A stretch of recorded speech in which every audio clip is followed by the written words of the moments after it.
말씀의 능력으로 오늘도 우리가 무장하고 다시 한번 하나님의 마음을 깊이 알아서 우리가 세상에 날마다 예수 그리스도의 십자가를 증거하며 살아갈 수 있는 우리 지체들이 다 될 수 있기를 주님의 이름으로 축원합니다. 한번 따라하실까요? 죄인을 부르러 왔노라. 죄인을 부르러 왔노라. 여러분, 우리가 성경 읽을 때에 예수님이 사람들을 만나시는 모습을 잘 들여다보면 굉장히 배울 점이 많습니다. 오늘 본문에서 우리는 예수님이 세리였던 레위라는 사람을 만나주시는 장면을 보게 됩니다. 자, 먼저 14절 다시 한번 보실까요? 14절 읽겠습니다. 시작. 또 지나가시다가 알페오의 아들 레위가 세관에 앉아있는 것을 보시고 그에게 이르시되 나를 따르라 하시니 일어나 따르니라 그랬습니다.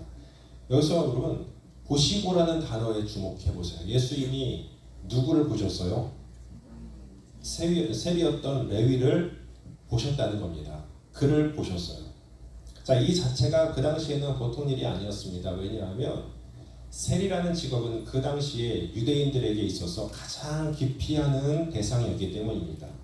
특별히 유대인의 랍비된 사람들은 세리를 절대로 상대하지 않았습니다. 그만큼 세리들은요, 인간 취급을 받지 못했어요. 그냥 거의 쓰레기 취급을 받던 그런 부류 중에 이 세리가 들어갔다는 것이죠. 민족의 반역자들이 속했던 사람들이었습니다. 왜? 그 당시에 이스라엘은 로마라는 나라의 속국이었습니다. 로마의 지배를 받는 그런 시간이 있었기 때문에 지금 로마에서 그 속국들에게 많은 세금을 착취해서 자기들의 나라를 운영하는 데 썼기 때문에 그 이스라엘도 그 많은 세금을 거둬들여서 로마에 갖다 바치는 그 일을 누가 한 거예요? 세금을 뜯어내는 일을 누가 한 거예요? 세리들이 한 겁니다. 그러니까 이 세리들은 할당액을 이게 걷는 일도 중요하지만 그것뿐 아니라 또 다른 세금을 자기들이 막 뜯어내고 착취해가지고 자기들의 주머니도 굴릴 수밖에 없는 이런 위치에 있었던 사람이 바로 세리였다는 것입니다.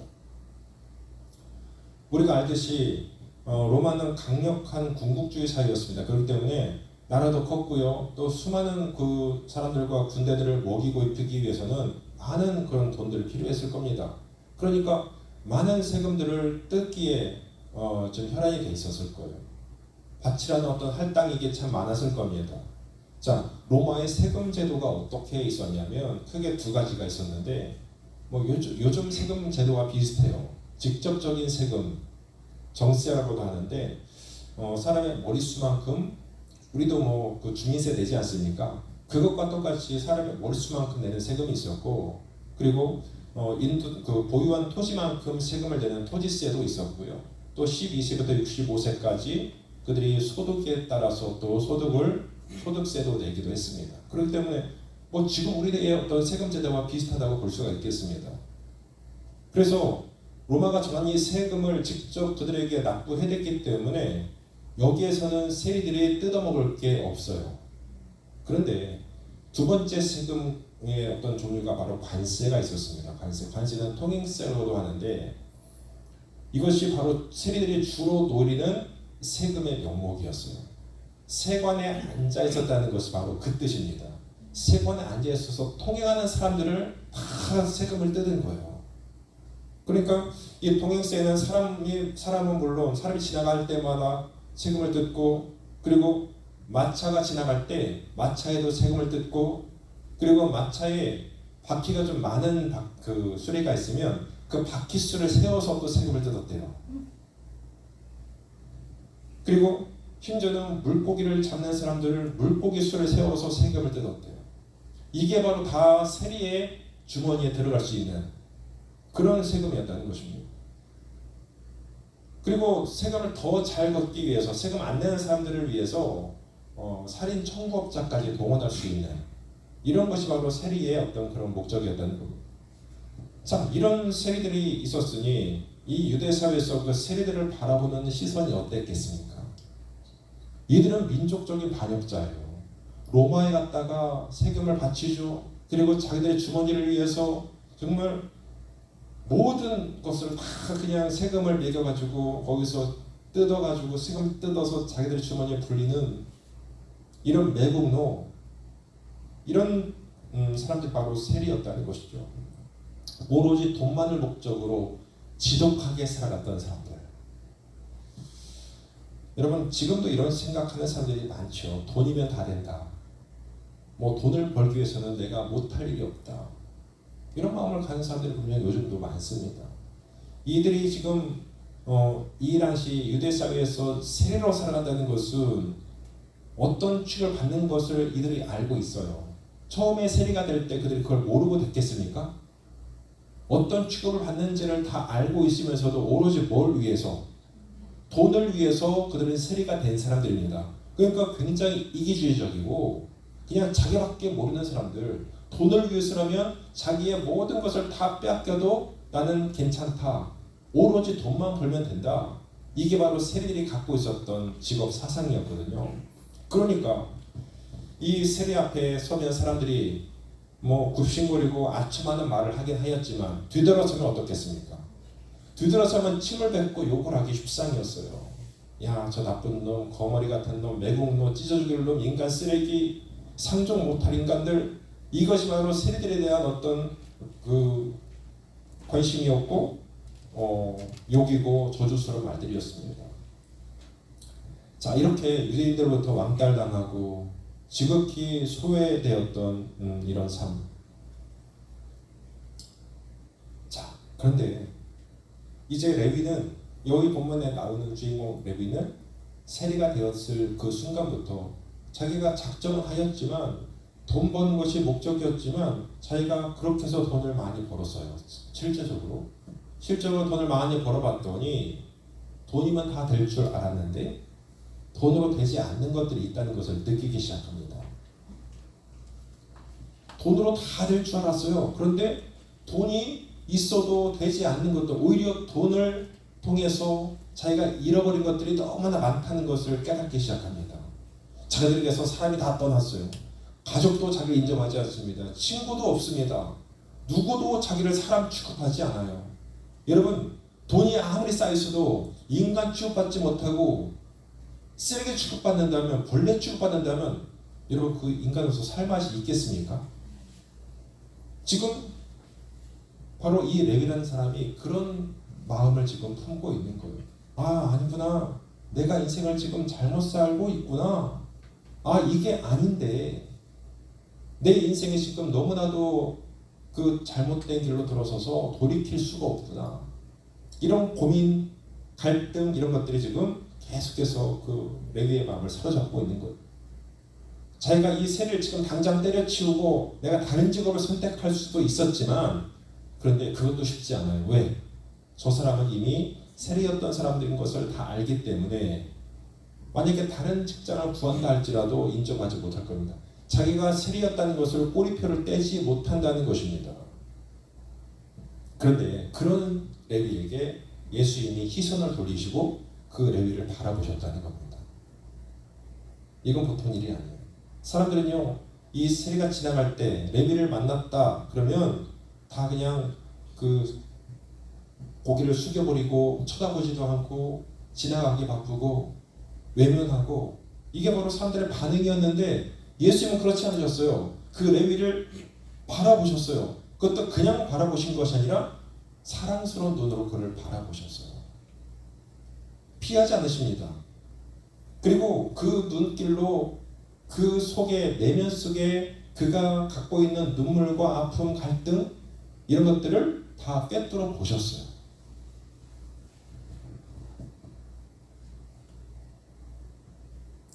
예수님도 이 세리를 어떻게 바라보시냐면 그 속에 있는 비전과 가능성도 보셨습니다. 어떻게? 예수님은 현재 세리로서의 레위만 본 것이 아니라 장차 그가 하나님께 어떻게 쓰임받을지, 이런 것들을 미리 보셨다는 겁니다. 여러분, 이 세리 레위가 누군지 아십니까? 성경에서 이 세리 레위가 누군지 아세요?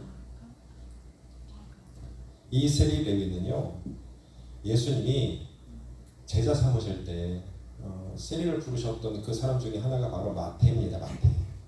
이 세리 레위는 주님께서 그를 불러주셔서 제자 삼으셨을 때 그의 이름을 마태로 바꿔주세요. 그래서 우리가 잘 아는 마태복음, 복음서의 첫 번째 책 마태복음의 그 저자가 바로 이 마태. 그 전에 누구? 세리 레위였다는 겁니다. 그래서 예수님께서 그를 부르셨을 때 나를 따르라, 나를 따르라고 말씀하실 때 이 세리 레위는 얼마나 여러분 기쁨이 있었겠어요. 왜? 그가 마음속에 큰 갈등이 있었잖아요. 그는 그동안 사람들로부터 그렇게 인간줄 받지 못하고 너무나도 자기에게서 다 모든 것을 빼앗기고 갈등 속에 살아갈 때 내가 무엇을 해도 이제는 내 인생은 끝났구나라고 여겨질 때에 그는 주님을 생각했던 것 같습니다. 어떻게 하냐면 그가 세관에 앉아 있어도요 들리는 소문들이 있잖아요. 그도 분명히 예수님에 대한 소문을 들었을 겁니다. 아, 예수님이 병든 자들 고치시고 하나님의 권능을 나타내시고 그분이 말씀하시면 뭐 어떤 자리에서도 모든 사람들이 전부 다 그 예수님을 둘러싸서 하나님의 권능을 보고 그래서 이 마태 역시 이 레위 역시 그분에 대한 어떤 갈급함이 분명히 있어요. 나도 한번 그분을 보고 싶은데 그런 마음이 있는 차에 예수님이 그를 찾아오셔서 그를 부르시는 겁니다. 나를 따르지 않겠느냐? 나를 따라오너라. 이렇게 말씀하실 때 여러분 그 인생에 이런 기회가 또 없잖아요. 자기가 그렇게 인생의 고민 중에 있을 때에 그분이 나를 찾아오셨어. 내가 그분을 꼭 만나보고 싶었던 예수 그리스도 그분이 나를 바라보시면서 나를 불러주세요. 그때 이 레위는 그분의 음성 앞에 즉각적으로 순종합니다. 나를 따라 말씀하실 때 일어나서 그분을 따라갔다고 말씀하죠. 여러분 처음에 예수님의 부르심이 아무것도 아닌 것처럼 보이지만 이 부르심의 의미조차 제대로 알지 못했겠지만 여러분 생각해 보세요. 아브라함이 하나님의 부르심을 받을 때 그가 무슨 개념이 있게 따라간 것이 아니었어요. 그냥 하나님이 떠나라고 하시니까 갈대아 우르를 떠나서 내가 너에게 지시한 땅으로 가라고 하실 때 그냥 무작정 간 거예요. 그런데 하나님이 그를 어떻게 쓰십니까? 그 자신으로 꿈도 꿀 수 없었던 위대한 믿음의 조상 하나님의 벗 하나님의 동역자로 그를 세우시지 않습니까? 그렇습니다. 갈 바를 알지 못하고 나아갔지만 하나님의 말씀에 순종하여서 나아갈 때 그를 위대한 믿음의 조상으로 세우신 그 하나님. 신앙은 한마디로 우리 신앙생활 한마디로 예수 그리스도를 만나고 그분을 따라가는 생활을 하고도 말할 수가 있겠습니다. 여러분 예수님 인격적으로 만나면 내가 가장 본질적인 문제, 나의 가장 중요한 문제가 해결되죠. 뭐냐면 우리의 죄가 일단 예수 그리스도의 십자가에 못 박히고 그래서 우리의 죄를 하나님이 없이 해주시고 그래서 내가 하나님의 자녀가 되는 권세를 예수 그리스도를 통해서 우리가 오늘 허락해 주셨습니다. 여러분 그렇다면 예수를 만나면 그 구원과 영생의 기쁨 하나님의 나라를 선물로 받는 것 이것 때문에 우리가 어떤 변화가 일어나냐면 우리는 그냥 이 땅을 살아가는 게 아니라 하나님의 자녀로 살아가는데 여러분 우리가 교회에만 나오는 사람이 아니잖아요. 하나님은 여러분에게 교회만 왔다 갔다 하는 인생이 아니라 교회의 땅만 밟고 가는 인생이 아니라 여러분을 통해서 하나님은 하나님의 나라를 이루길 원하셔서 여러분을 먼저 불러주셨습니다. 그래서 여러분 교회만 왔다 갔다 하는 사람 이사야 1장 12절 말씀 한번 보여주실래요? 이사야 1장 12절 말씀을 한번 읽어보십시다. 자 시작. 너희가 내 앞에 보이려 오니 이것을 누가 너희에게 요구하였느냐 내 마당만 밟을 뿐이니라. 하나님께서 이런 말씀을 내 마당만 밟을 뿐이야. 야 너희가 내 앞에 보이러 왔는데 이것을 누가 너희에게 요구했느냐 너희는 내 마당의 뜰만 밟고 갈 뿐이다. 어떤 의미가 여기 담겨 있겠어요?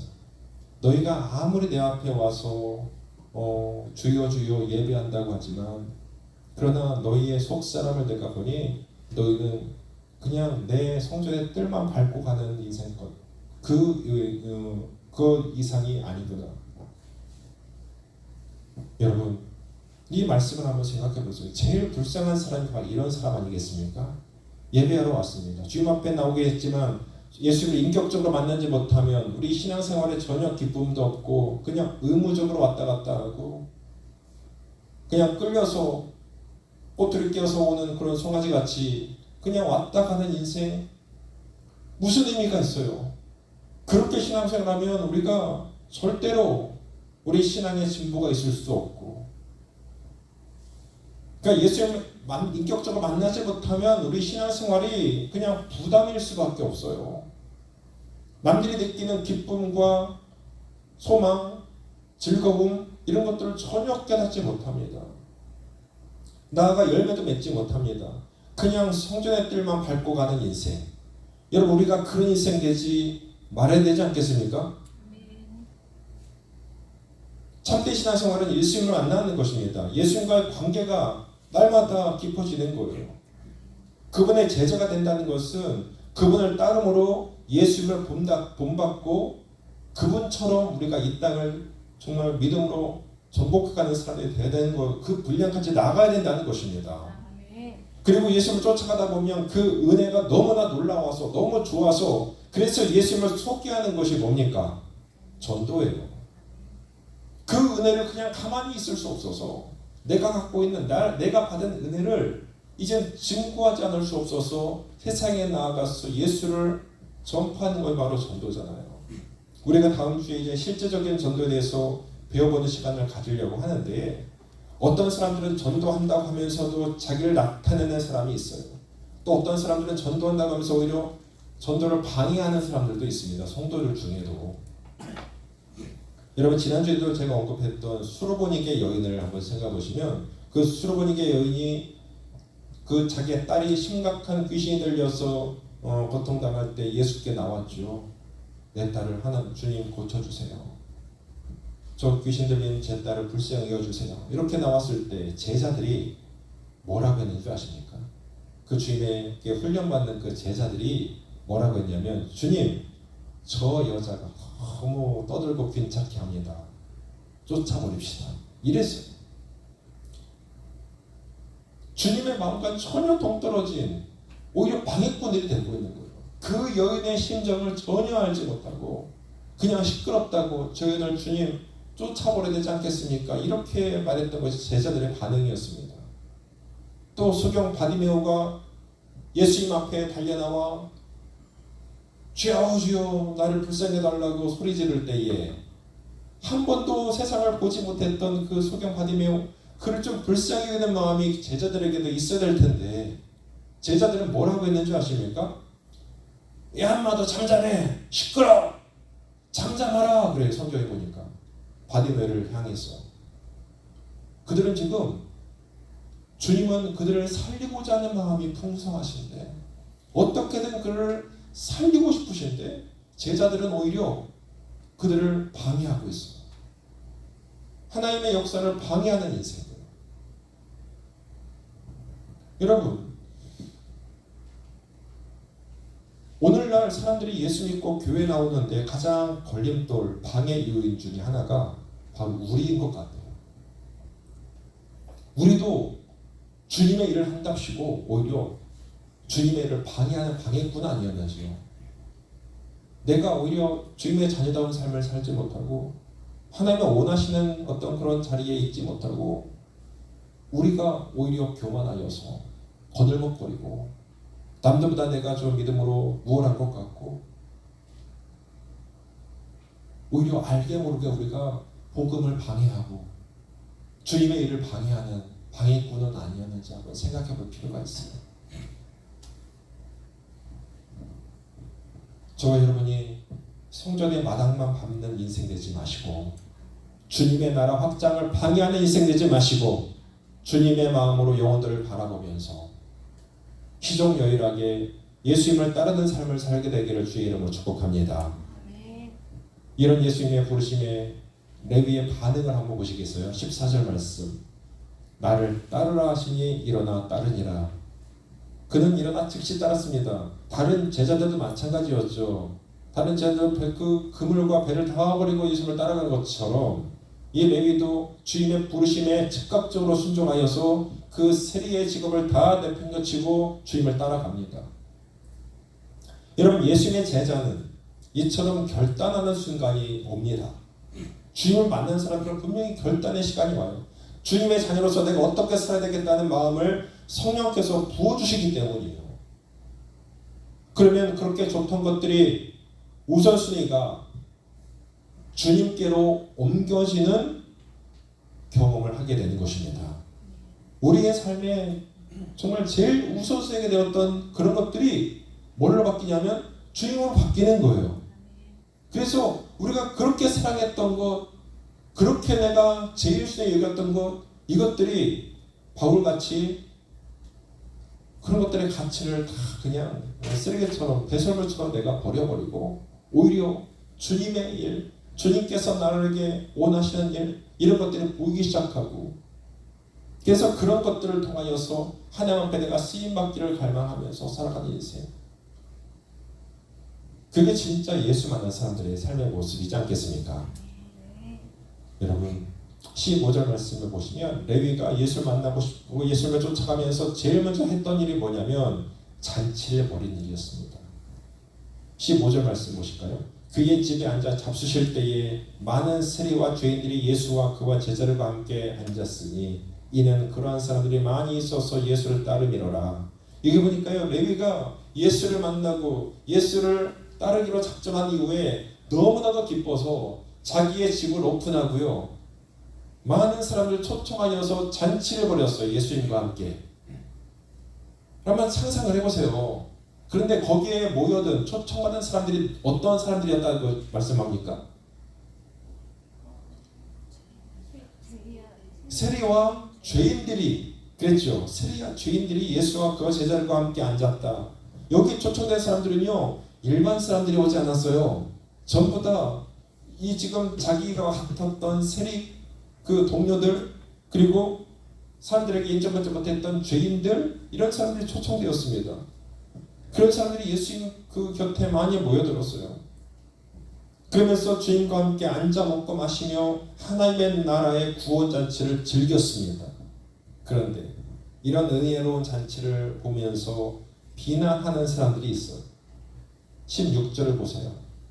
바리새인의 서기관들이 예수께서 죄인 및 세리들과 함께 잡수시는 것을 보고 그의 제자들에게 이르되 어찌하여 세리 및 죄인들과 함께 먹는가. 그들은 바리새인과 서기관들이었습니다.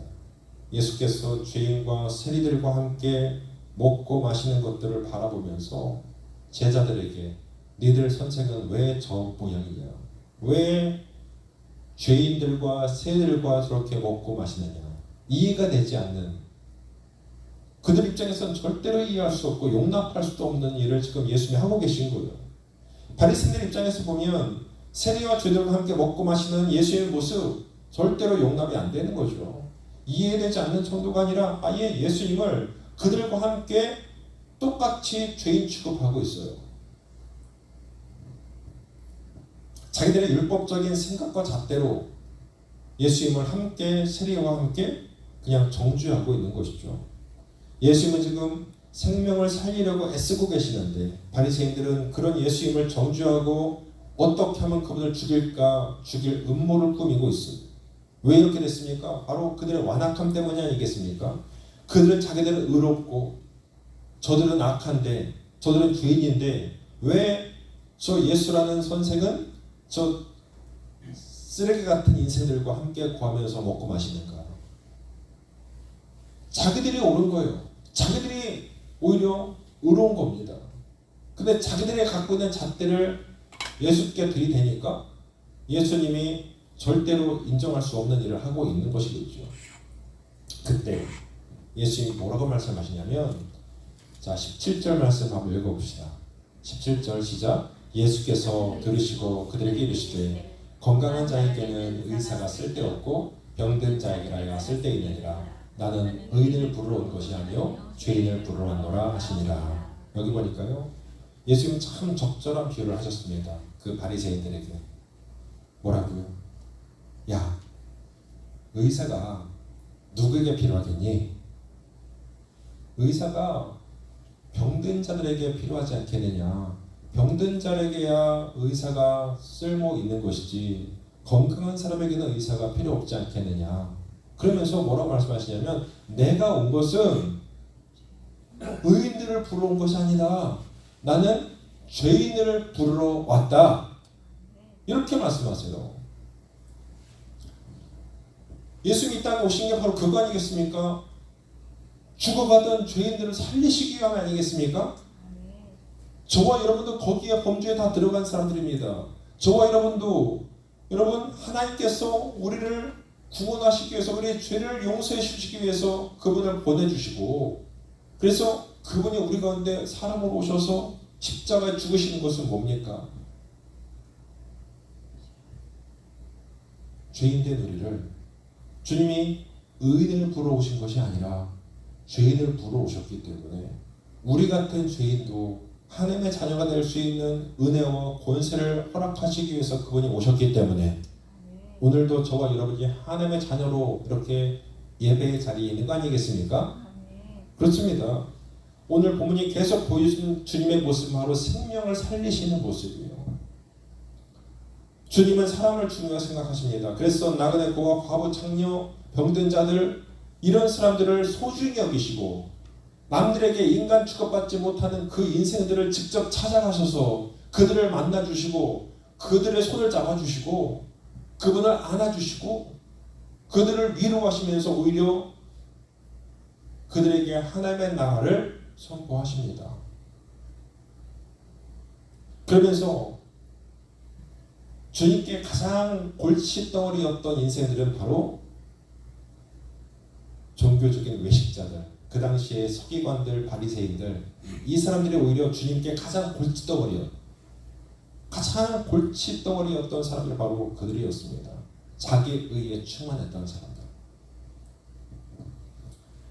그래서 일부러 주님은 그 세리를 부르시고 레위를 부르신 다음에 그 레위의 집에 공개적으로 들어가셔서 같이 식사하시는 거예요. 일부러 보여주시는 거예요. 나는 저들을 위해서 왔다. 그래서 주님은 그런 한 영을 살리시기 위해서 기꺼이 기쁘게 그 대가를 지불하고 계시고 결국 그분은 십자가까지 지셨습니다. 오늘날 여러분 한국교회가 이렇게 약해진 원인 중에 하나가 뭐냐면 교회는 참 많아졌는데도 우리 교회들이 주님의 이 마음을 많이 잃어버린 것 같아요. 주님의 시선으로 세상을 바라보지 못합니다. 주님의 이런 따뜻한 마음으로 긍휼히 여기는 마음으로 그들 가운데 손을 내밀지 못하기 때문이 아닌가요? 대가를 예수님처럼 지불하고자 하는 마음이 없기 때문이 아니겠습니까? 세상을 우리가 비판하고 정죄하는 것은 참 쉽습니다. 저들은 우리와 다르더라고. 우리가 갖고 있는 잣대로 세상을 그냥 이렇게 평가하기는 참 쉬워요. 그렇지 않습니까? 그런데 우리는 그런 우리의 마음을 통해서 오히려 사람들을 멀리하고 주님같이 우리가 그들을 만나는 것이 아니라 오히려 우리끼리만 좋은 이런 교회가 되었을 때 그 교회가 무슨 힘이 있겠습니까?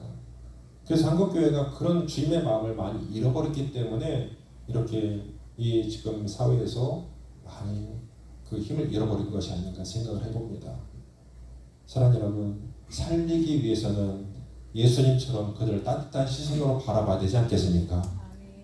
우리가 나와 다르다는 그런 신념을 가지고 그들을 바라볼 때 어떻게 그들을 살릴 수가 있겠습니까?